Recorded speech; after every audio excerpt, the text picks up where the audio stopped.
Hey everyone, this week we are working on some parkour behaviors. I'm going to teach 2 paws, 4 paws. So 2 paws would be putting 2 paws on an object. 4 paws would be putting all 4 paws on the object, so climbing up. And we're going to teach under something and also teaching over something. So let's get started. So the first one I'm working on with her is going to be 2 paws. And for this one, I am going to lure it.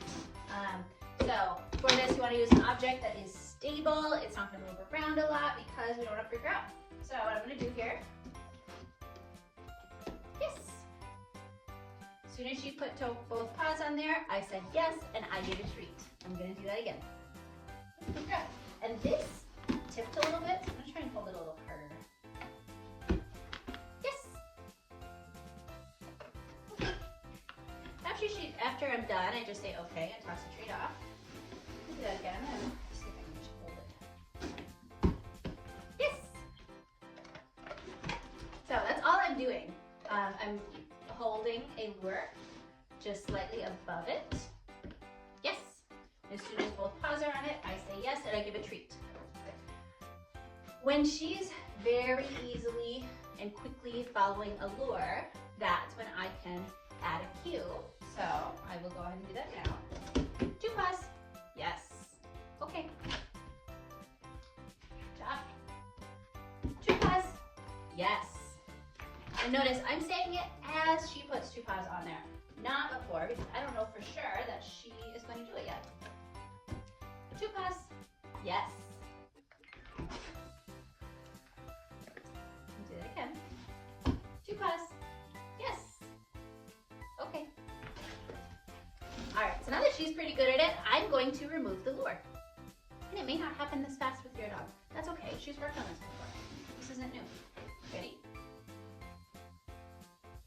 2 paws. Yes, nice job, baby. So that was great. She followed my hand even though there was not a treat in it. Let's do it again. She's frustrated. We're gonna take a break. Okay, great. I never want training to be frustrating. Honestly, she was either frustrated or she was just trying something else. We've also been working on teaching her to trim her own nails on scratchboard, so I think that's actually what she's doing. But remember, we always want to keep it fun, so we'll take breaks. Okay. When she comes back, I'm going to try again without a lure. Ready?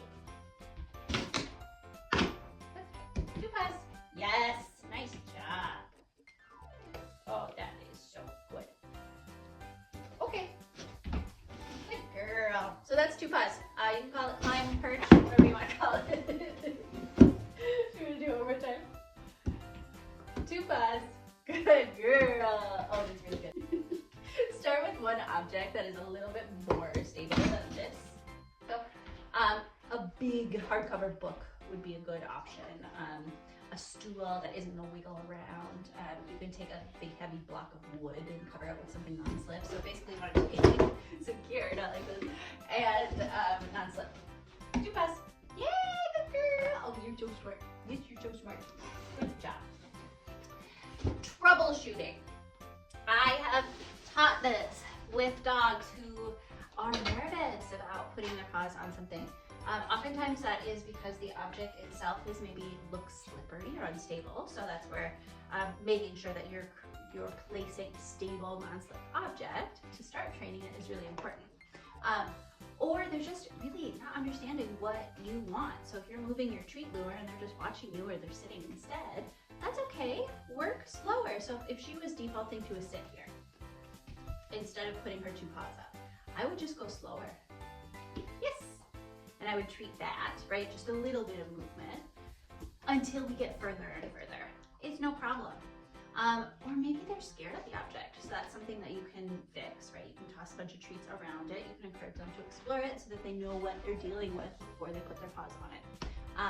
Anyway, that's a really fun one.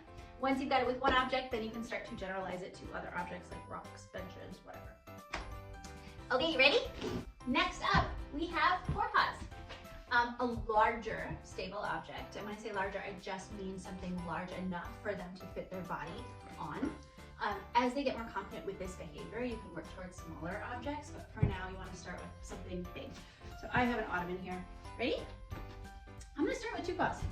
Good girl, I'm gonna treat it. Yeah, oh, this is really good. Because you know what 2 paws is? It's half of 4 paws. Oh, that's really good. All right, I'm gonna try and get her to come a little higher. Yes! Good girl, you are so good at that. Ah. Good. And we'll do that again. Yes. And this is why we spent time last week, okay, on teaching them to follow a lure. Because she's so good at following a lure, I'm actually able to get her to move her body where I want it, right? If she was just used to kind of staring at my hand without moving, we wouldn't be able to treat this, or we wouldn't be able to teach this easily. Okay. Cover it again. Yes. I love that she's sitting up there. That's really cool. Oh, it's just really cool. So much. Okay. A lot of this comes naturally to her. She has taken an intro to agility class. Yes. So she's learned how to climb on a table before. Girl. Okay, go find it. I'm gonna add a cue. She's busy sniffing. You know that. Let her do that. Ready? 4 paws. Yes. You can call this whatever you want. Place, table, I don't care. I use 2 paws and 4 paws. You can call it whatever you want. Okay.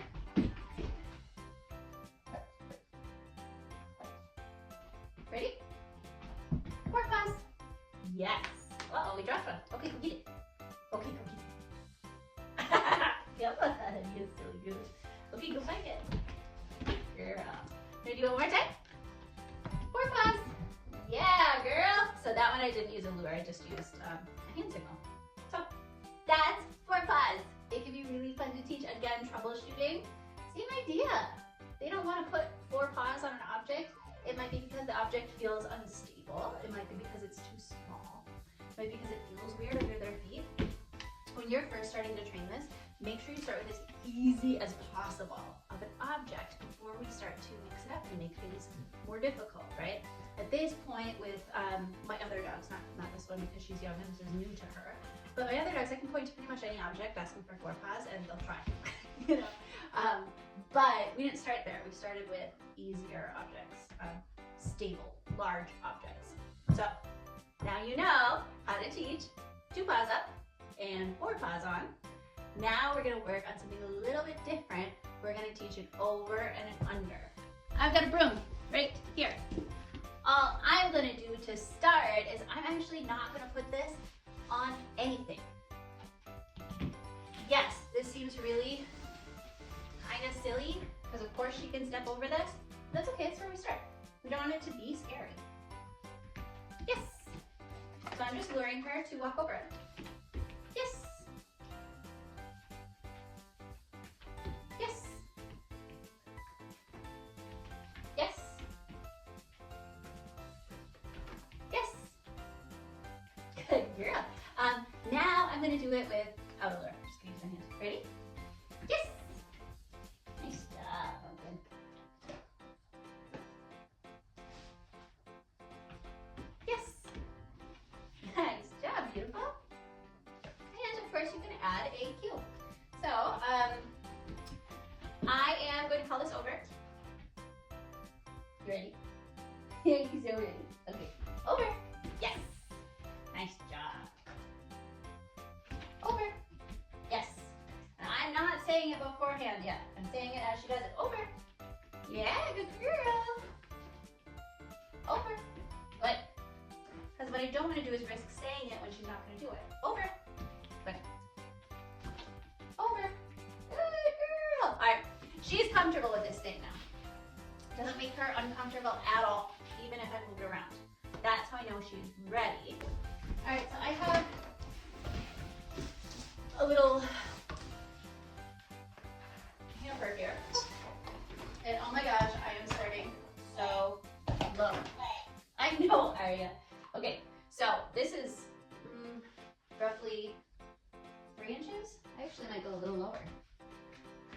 This is about 2 inches. Ready? Over. she's young. She has like no rear end awareness. Over. Good. So she knocks this every time. She did that in agility class too. Over. Good. But as she gets older and as she practices more, the less she'll do that. Over. Good. Over. Good. That's it. All right, so I don't need to use a food lure anymore. Over. Good girl. Nice job. You're so smart. Last time. Over. What? You're so smart. That is crazy. That is crazy. Go a little higher. I'm gonna caution you right now. You're gonna want to go really high right away. I know, that's like human nature. But I don't want you to. Because number one, if you've got a young dog like mine, you don't want to risk injury. A big dog like this, her growth plates are not fully closed yet. I do not want her jumping repetitively on these joints because it's not going to be good for her. Over. Good. So go slow, build the behavior at really low jumps first. The other reason is that if you know, even if you don't have a young dog, if you've got a dog who, is near level, maybe you move too far, too fast, and they get over, good girl, here you go, and they get overconfident and they knock something and it scares them. Now you've got to do work and go backwards. It's important to go slow. You ready? Over. Wow, good job. Okay, take that and practice toy. Yeah, good job. Okay, so that was over. Now under, we're gonna teach a little differently. We want this to be actually really high. The under can actually be a little scary. They feel weird about ducking their head. Maybe they hit their head, they're getting a little uncomfortable. So we don't want to make it too difficult. Okay, so you can see I am using a crate. She's gotta go explore it. Good girl. Here, go find it.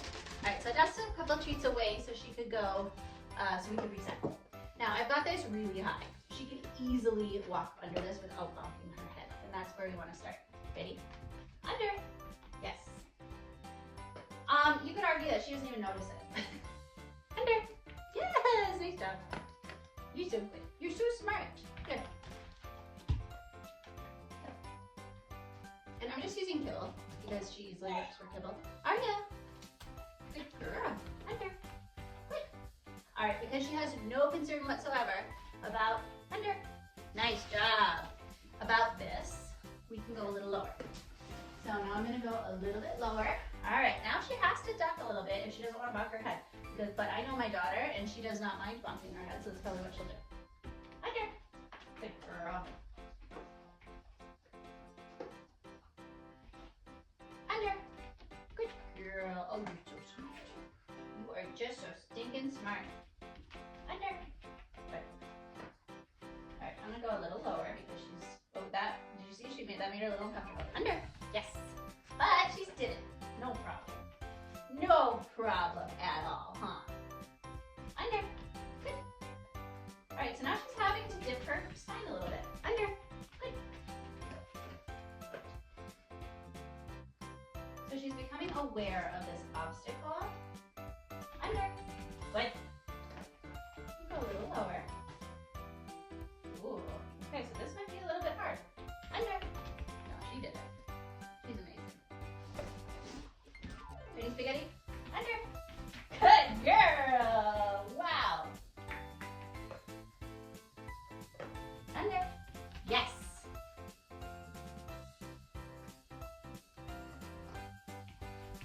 Under. Yes. All right. So for this first time, that's as much as we're gonna go. Under. I'm not going any lower because if you notice, she's kind of pausing. She's hesitating. She's not 100% comfortable with this. That said, she's not scared of it either. She's just figuring it out, right? I don't want to push her too far though. Under. Nice job. Good girl. Good girl. Yeah, you're so good. All right, you with your toy. Yeah, you with your toy. Remember, lots of play mixed in because this stuff is difficult. What? But it's hard stuff. Yeah. Whoa, he lost his head. Okay, so that is 2 paws, 4 paws, under, and over. She did amazing. I have a puppy who is very confident moving her body through space. And I'll be honest, sometimes I don't even think she's aware of how she's moving her body. So she's fine with whatever. You may have a dog who's maybe a little bit more uncomfortable about moving their body in and around obstacles. That's okay. Yeah, Ari says that's okay. You work at whatever level they are successful so that you can use this to build their confidence, right? We do not want anyone to feel overwhelmed or nervous. And this is not something that you need to get frustrated or disappointed or whatever, because you don't need to get to a point where your dog is a superstar at parkour immediately. It doesn't matter. If they move from, yesterday not being able to put a paw on an object to today easily putting a paw on an object, that's progress that you can celebrate. And you should, because your dog is amazing. So that's it. That is some parkour stuff. It's very fun. Okay, so we're gonna end this by doing something kind of crazy. We'll see. Okay, ready? 2 paws. Nice job. 4 paws. Wow, 2 paws. Yeah, 4 paws. Oh my gosh, what a star. Be careful if you've got a crate that isn't as solid as this. This is a Roughlin crate. They are crash tested, hard things. This thing is not going to topple. It's very thick and heavy. I would not use your average crate. Ready? Let's do that one more time because that was really cool. Okay, climb it. All right, here's the finale. You ready? Let's do it. 2 paws. Quick, 4 paws. You got this. All the way. Come on. Yeah, girl. Good job. Good job. Yeah, that's really good. Pretty fun. So with those 4 behaviors, you could set up a really fun little obstacle course for your dog. And it could be so great. Plus all of those 4 behaviors could be added into any normal walk. Really at any point, right? You've got all kinds of things that they can go under and over and around and on. So use that on your walks. That's it. Thanks, guys. Let me know if you have any questions or if you need anything explained deeper. And feel free to submit videos so that I can see and I can give you a round of applause, or I can help you troubleshoot. So that's it. Aria, hi. You better come here. You better come right here. Yeah, that's a good girl. That's a good girl. So there you go. Thank you. Bye, guys.